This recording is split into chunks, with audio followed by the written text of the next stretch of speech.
I think my husband is a fork thief. This is a throwaway, but I need to get this out there. I, 43F, think my husband, 55M, is stealing forks from other people's houses. Why would he do this? I have no idea. He's always been a little loose with taking things. But it usually was low stakes. A coffee table from his dorm room that was already getting new furniture when he moved out. A frame from the art store where he worked, because it was cracked on one side and was getting thrown out anyway. A single spoon from the restaurant where I worked, as a memory because we loved the soup. When new forks started appearing, he explained that they were left at the office by coworkers and never claimed. So he'd use one and bring it home to clean it, then never take it back. At first, I thought having lots of different forks was fun. Quirky. Eccentric. The kids and I nicknamed them. The one with Art Deco designs is Roaring Twenties. The one with a rose at the end is Kiss from a Rose. One with particularly long tines is Throat Stabber. And we all have our preferred forks and sometimes fight over them. But last week, a new fork appeared out of nowhere. He doesn't go to the office anymore, so it couldn't have come from there. I really like this new fork and I haven't named it yet. It has a nice weight to it, good heft. The tines aren't too long, and they're perfectly spaced for spearing. It's probably a dessert fork, I guess. I don't know silverware, which is nice for my smaller hands. I asked my husband where it came from, and he said he had no idea. Maybe it just got shuffled in with the other forks from the office. I decided to let it go, probably because I like the fork. Does this make me complicit? Maybe. This morning is when I am seriously considering we have a problem. Because yet another fork appeared. This one is a lot like the last, similar engravings on the handle, but not the same design. Unlike my new favorite, this one is a regular-sized fork. Still, I thought maybe they're the same fork, my new favorite, and this one. But I got them both out, put them side by side. Different forks. My husband went to a friend's house to hang out last night. Did he take it from there? My mind is whirling with possibilities, so I did the very un-Reddit-like thing and just asked. Hey, this is new. Where did it come from? And he shrugged. No idea. I said, okay, well, that's weird because I didn't bring it in. Our younger daughter didn't. Did our older daughter? And we kind of laughed. But I'm onto him. I just have no way of getting proof. Also, what if I'm wrong? I suck at figuring out when people are lying. Even though I believe my husband is the culprit, here's a list of other potential suspects: our 18-year-old, who sometimes goes to different friends' houses.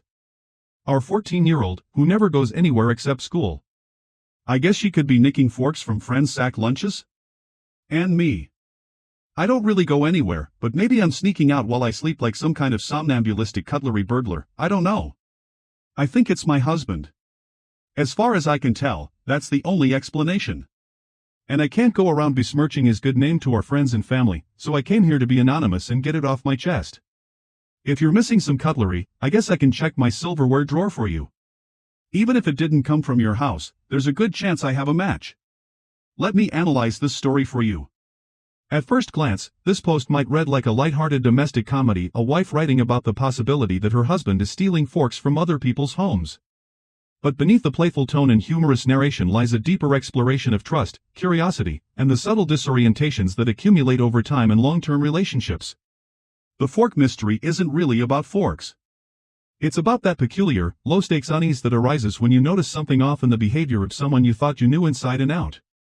Over time, tiny inconsistencies begin to take on outsized emotional weight, not because they're threatening, but because they're unexplained. The narrator's tone is both whimsical and wary. She opens with a question: why would he do this? Framing her husband's potential fork theft as both baffling and oddly believable.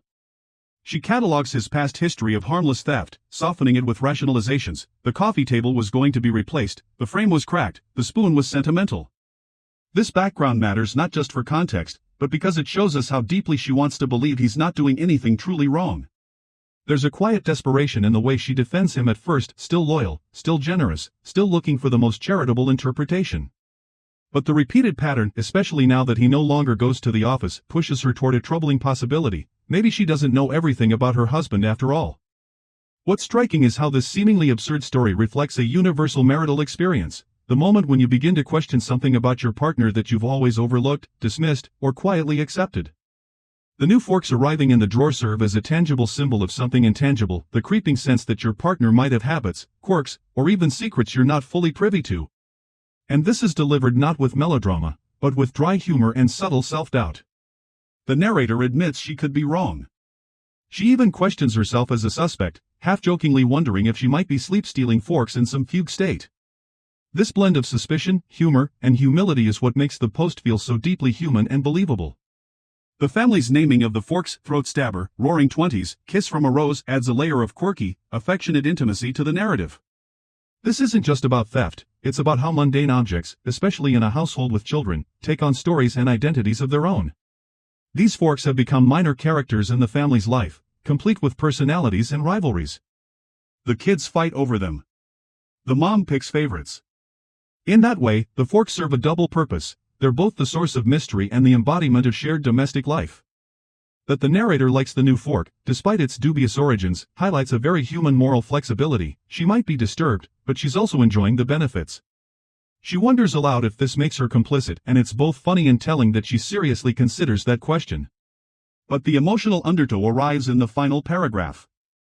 The narrator clearly suspects her husband but is reluctant to say it out loud. She doesn't want to accuse him, doesn't want to besmirch his good name, and instead chooses to voice her suspicion anonymously on Reddit. This reflects a delicate marital boundary, the space between what we suspect about our loved ones and what we're willing to say to their faces.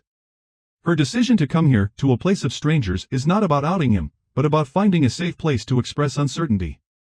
The post becomes less about forks and more about needing affirmation that it's okay to be confused, even in a loving relationship. That it's okay to notice something small and weird and want to understand it, without that meaning your entire marriage is unraveling. In the end, this post is a brilliant slice of modern domestic writing. It's humorous, poignant, and emotionally honest. It explores themes of intimacy, ambiguity, and the small cracks in the everyday fabric of a life shared with someone else. It makes us laugh, but also reminds us how much we want to believe we truly know the people we love, even if sometimes they might be secretly collecting other people's forks.